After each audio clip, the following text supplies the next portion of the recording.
Pronto. Então a rodada 17 do Brasileirão começou no sábado, dia 13 de julho, com o jogo entre Bahia e Cuiabá. Grande vitória do Cuiabá contra o Bahia fora de casa, né? Bahia lutando pelo título brasileiro. Cuiabá, que começou o campeonato muito mal, mas desde a chegada do técnico português Petit, vem melhorando cada vez mais, né? Conseguindo resultados expressivos. Empatou com o Flamengo no Maracanã, é outro concorrente ao título. Empata aí com o Bahia, ganhou do São Paulo fora de casa, teve aquela grande goleada também contra o Criciúma, que foi ali que começou a remontada do Cuiabá, e eles vencem por 2-1 o Bahia. Um jogo equilibrado, finalizações aí 14 para cada lado, 3 chutes do Cuiabá na direção do gol, perdeu muitos gols no primeiro tempo, o Pita fez os 2 da vitória, mas ele perdeu uns 2 feitos também.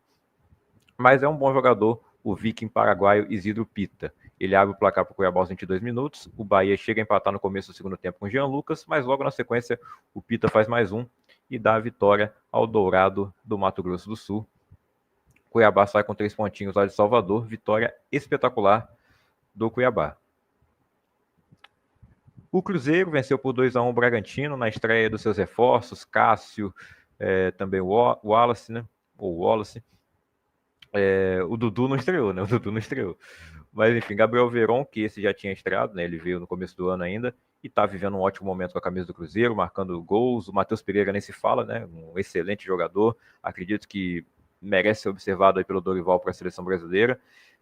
E o Cruzeiro vence por 2-1. Poderia ter sido 2-0, né? Seria uma estreia legal para o Cássio estrear sem tomar gol, mas no finalzinho o Bragantino conseguiu marcar ali com o Thiago Borbas e o Cássio deu rebote no lance, né? Mas fora isso, foi uma partida segura dele. O Anderson estava muito bem como titular do Cruzeiro, mas eu entendo que o Cássio tem que ser o titular, né? Ele foi contratado para ser titular e ele vai ser, pelo menos até o fim dessa temporada. Eu não sei como é que vai ser na próxima, mas eu acredito que o Cássio ainda tem aí pelo menos uns 3 anos para jogar em alto nível. Eu até hoje acho que ele foi injustiçado no Corinthians, ainda mais por toda a história que ele tem lá. No Cruzeiro, ele vai tendo aí uma nova etapa na sua carreira, né? Enquanto o Corinthians vai mal, apesar de ter vencido nessa rodada. Vamos falar antes do Corinthians aqui, do Atlético Mineiro, que empatou em 1-1 com o Juventude. Esses 2 jogos foram na terça-feira, né? Tanto Juventude e Atlético Mineiro quanto Corinthians e Criciúma. Mas primeiro foi Juventude e Atlético, começou às 7, né? O jogo que foi em Brasília, o Juventude vendeu o mando de campo. Obviamente tem mais torcida do Atlético Mineiro em Brasília do que do Juventude, né? Brasília e Minas ali bem perto, e Rio Grande do Sul fica mais distante. E de qualquer forma também, né? Nós estamos falando de um Atlético Mineiro, um dos grandes times do futebol brasileiro, quanto o Juventude, que é um time emergente, que vem melhorando ultimamente, está fazendo um campeonato muito digno e conseguiu um ótimo resultado contra um candidato ao título, mas que vem tropeçando muito nas últimas rodadas, né? É verdade, sofreu bastante com lesões, com desfalques por conta da Copa América, mas nesse jogo teve aí a estreia dos reforços, Bernard, Júnior Alonso, que marcou o gol da abertura do placar, mas ainda assim, um Atlético que deixou a desejar, ainda deixa muito a desejar, principalmente em termos defensivos, né? É um time que ataca muito e se expõe bastante. O Júnior Alonso abre o placar ali num lance cagado, né? Ele tenta fazer não sei se ele quis fazer o cruzamento, mas de qualquer forma, é um chute inesperado e o goleiro não esperava aquilo e o lance saiu o gol, né? A Juventude consegue um empate com o Jean Carlos no contra-ataque, defesa exposta do Atlético Mineiro. No segundo tempo não sai gol, a não ser o gol anulado do Hulk, né? Mas o Atlético ainda tem muitas chances perdidas, bola na trave do Paulinho. E sai de lá com um ponto Juventude, jogando fora de casa. Embora seja o mandante, conseguiu ganhar um dinheiro e ainda ganhou um ponto num jogo que o Atlético era o favorito para vencer, né? Então é um tropeço do Galo. E o Juventude, que já acertou com o novo treinador, que será o Jair Ventura, o Roger Machado saiu do time para ir para o Internacional. É isso mesmo. Na Neoquímica Arena, estreia de Ramon Dias no comando do Corinthians, vitória de 2-1 para o Timão. Ángel Romero e Kaká fizeram os gols do Corinthians. O Kaká, como sempre, né? É uma montanha russa de emoções, é uma roda gigante aí o Kaká, porque ele faz o gol, ele não faz o gol, né? O gol é do Claudinho, ele finaliza, ele chuta a bola pro gol, mas ela ia numa direção totalmente contrária. Eu acho que seria uma bola fácil pro Hugo, que aliás, né, tem que se elogiar a partida que fez o goleiro contratado recentemente pelo Corinthians, né? Ele ainda pertence ao Flamengo, está emprestado. Ele teve uma boa passagem lá em Portugal, ele fez muitas defesas, porque o time dele era horrível, né? Tomava em média ali 3 gols por partida e ele fazia muitas defesas, não seria mais aí, pior ainda a média de gols lá do Chaves, que era o time que ele jogava em Portugal. E ele fez uma grande estreia, mas nesse lance aí, aos 41 do primeiro tempo, o Kaká foi infeliz mais uma vez, entrou na frente e desvia e tira a chance do Hugo evitar o gol do Claudinho, que abre o placar para o Criciúma. Criciúma, que foi o time responsável por demitir o Ramon Dias do Vasco, ou por fazer ele pedir demissão, ainda não se sabe a versão correta. Mas o fato é que o Ramon Dias descascou o Vasco na sua apresentação no Corinthians, na coletiva de apresentação. No segundo tempo, o Romero empatou o jogo para o Corinthians e o Kaká foi lá, se redimiu pela falha no primeiro gol. E, pô, o Kaká é o artilheiro do Corinthians no campeonato, né? Ele tem mais gol que o Roberto, contando os gols contra, então ele tem mais gol que o Pedro. E ele faz o gol da virada do Corinthians para o Ramon Dias começar com o pé direito, né? Para começar com seu discurso de não vá barrar. Vamos ver se não vai mesmo. Ano passado ele conseguiu salvar o Vasco, agora uma situação parecida com o Corinthians. Nessa altura do campeonato, o Vasco estava até pior. Vamos ver aí se o Corinthians vai conseguir escapar dessa ou não. Na quarta-feira, em Goiânia, o Vasco venceu por 1-0 o Atlético Goianiense. Gol dele, o DVD. Em campo, o trem tá solto, bota o homem para correr. O zagueiro bateu no muro, é mais um gol do DVD. Ele que não fez um bom primeiro tempo, é um jogador muito criticado pela torcida desde o começo, mas vem jogando bem ultimamente, se esforçando muito. E o gol dele foi bem bonito, linda jogada do Hugo Moura, que para mim foi o melhor em campo. Mas o Vasco ainda desperdiçou um pênalti com o Verratti no primeiro tempo, bateu mal e o goleiro Ronaldo defendeu. Fora isso, o Vasco controlou a partida durante um bom tempo, depois o Atlético consegue para cima, até tem chance também antes do Vasco abrir o placar, que o Léo Jardim faz uma defesa ali difícil. Mas é a quarta vitória seguida do Vasco, coisa que não acontecia em Campeonato Brasileiro desde 2012, na Série A. Né? Desde 2012 o Vasco não alcançava 4 jogos seguidos com vitória. E são 5 jogos de invencibilidade. Rafael Paiva fazendo um grande trabalho, ele ainda não foi confirmado como técnico até o fim da temporada, mas acredito que será, principalmente em caso de vitória nesse fim de semana contra o Atlético Mineiro fora de casa. Né? Mas eu acho mesmo que o Pedrinho vai esperar até o final do primeiro turno para definir isso. Mas já está mais que definido, né? O trabalho dele está sendo muito bom. Quem diria, né, que o Álvaro Pacheco fracassaria de tal maneira, né, já chegando tomando 6-1 e não deu certo em momento nenhum, né, com os 3 jogos que ele fez, eles foram todos horríveis. E o trabalho do Ramon já estava desgastado, né? A relação dele com a diretoria também já não estava boa, mas aí a diretoria da 77 saiu, está tendo ainda muitos desdobramentos fora do campo com isso. Mas o Pedrinho assumiu, o Coutinho chegou, querendo demais, anota mais 3 pontinhos na conta do pai. Vamos para o próximo jogo. O São Paulo venceu por 1-0 o Grêmio.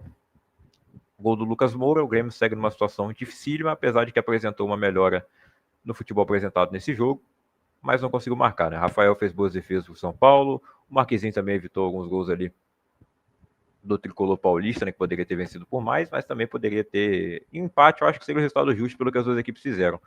Mas o São Paulo foi mais eficiente. Ainda teve o Igor Vinícius sendo expulso no final. 1-0 para o tricolor do Morumbi. E o tricolor gaúcho segue lá na zona de rebaixamento. Confronto nordestino entre Fortaleza e Vitória, duelo dos leões, né? O leão do Pici contra o leão do Barradão. E o Fortaleza vence por 3-1.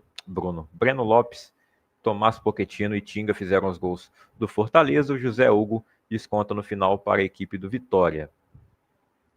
Fortaleza em casa segue avassalador, né? Não perdeu ainda em casa e venceu a maioria dos jogos. Acho que teve um empate só. E para encerrar, o grande jogo da rodada, o grande jogo do campeonato até aqui, né? Os dois líderes até então, os dois chegaram à 17ª rodada com 33 pontos. O Botafogo venceu o Palmeiras por 1-0 e agora é líder absoluto com 36 pontos, 3 de vantagem para o rival. Os dois que disputaram o título no ano passado. Teve aquela grande virada do Palmeiras no segundo turno, aquele 4-3 no Newton Santos. E é uma coisa que está pegando fogo dentro e fora de campo. Pegando fogo, o torcedor do Botafogo sai com a vitória, né? Enfim, mas tem a questão do John Textor com a Leila Pereira, que está dando processo até nos Estados Unidos. A Leila não foi acompanhar o Palmeiras nessa partida, que certamente ela iria pela importância do jogo. Ela não vai a todos os jogos, mas nos mais importantes ela sempre está presente, só que teve aqueles bonecos lá representando ela, e também o Edinaldo Rodrigues, sobrou até pro Tatu, o presidente da CBF. Teve bonecos enforcados ali, né, em direção ao estádio, passando ali o ônibus do Palmeiras, né, os jogadores viram isso. Enfim, dentro de campo, um jogaço. Melhor jogo do campeonato, talvez. A expectativa era grande e cumpriu, né? Apesar de ter tido um gol só, mas a gente teve grandes defesas dos dois goleiros, principalmente do John, e até não entendo porque que o Everton foi eleito craque do jogo. Acho que as defesas do John foram bem mais difíceis. É que o Everton talvez tenha feito mais, né? Porque o Botafogo finalizou 7 vezes na direção do gol, sendo uma entrou, as outras 6 o Everton defendeu. Mas 2 defesas que o John fez foram espetaculares, né? E o Tiquinho Soares, que no ano passado acabou sendo vilão naquela partida, perdendo o pênalti, ele faz o gol da vitória, que também tinha feito no primeiro turno do ano passado, no jogo em São Paulo, né? O primeiro jogo do primeiro turno tinha sido no Allianz, agora o primeiro turno é no Newton Santos.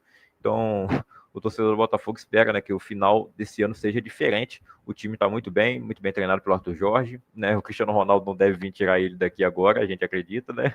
Já pensou de novo? Mas o português está fazendo um grande trabalho. O Abel também não tem que comentar sobre ele no Palmeiras, né? Derrotas acontecem, mas ainda é um time que vai com certeza incomodar o Botafogo até o final, se o Botafogo conseguir também se manter ali, né, na liderança.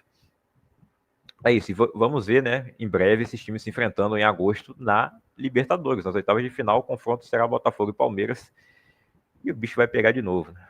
E ainda tem o segundo turno, claro. Vamos à classificação. Depois de 17 rodadas, o Botafogo chegou a 36 pontos, é o líder isolado do campeonato. O Palmeiras é o segundo colocado com 33, o Flamengo é o terceiro com 31, o São Paulo tem 30, o Bahia também, o Cruzeiro tem 29, Fortaleza também.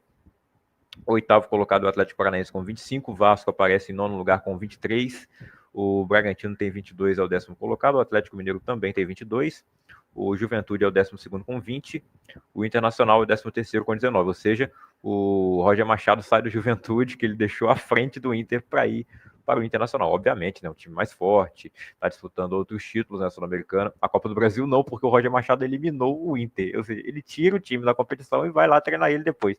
Faz sentido? Faz, ele vai ganhar mais, né? Bom, mas é meio hipócrita da parte do Roger Machado, que nunca aceitou pegar um trabalho no meio do caminho, quando ele estava desempregado, e no momento que ele está empregado, ele larga o time para ir para o outro, no meio da temporada.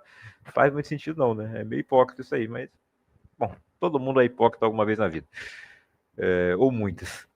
Em 14º lugar está o Criciúma com 17 pontos, o Cuiabá também tem 17, o Vitória é o 16º com 15, o Corinthians chegou a 15, mas continua na zona de rebaixamento, porque o Vitória tem uma vitória a mais. O Grêmio é o 18º colocado com 11 pontos, o Atlético Goianiense também tem 11 pontos, e o Fluminense segue na lanterna do campeonato com 8 pontos apenas, não jogou nessa rodada e viu aí o Corinthians vencer, mas o Atlético e o Grêmio perderam, né? Mas mesmo assim eles continuam na frente do Fluminense, que tem apenas uma vitória, 5 empates e 10 derrotas, 24 gols sofridos e 12 gols marcados apenas, né? Vamos ver se o Thiago Silva, né, vai conseguir melhorar essa zaga. E a pior defesa do campeonato agora não é a mais a do Vasco, é a do Vitória, que sofreu 28 gols. A do Vasco é a segunda, a do Fluminense é a terceira.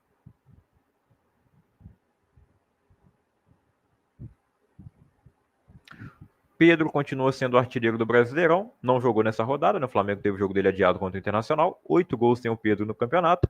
Martinho no tiro do Fortaleza tem 7, Everaldo do Bahia 6, assim como Isidro Pito do Cuiabá, Luciano do São Paulo, Matheus Pereira do Cruzeiro, Verrete do Vasco e Paulinho do Atlético Mineiro. Nas assistências, com 5 assistências, temos empatados Everton Ribeiro do Bahia, João Lucas também do Bahia, Pedro do Flamengo, Pochettino do Fortaleza e William do Cruzeiro.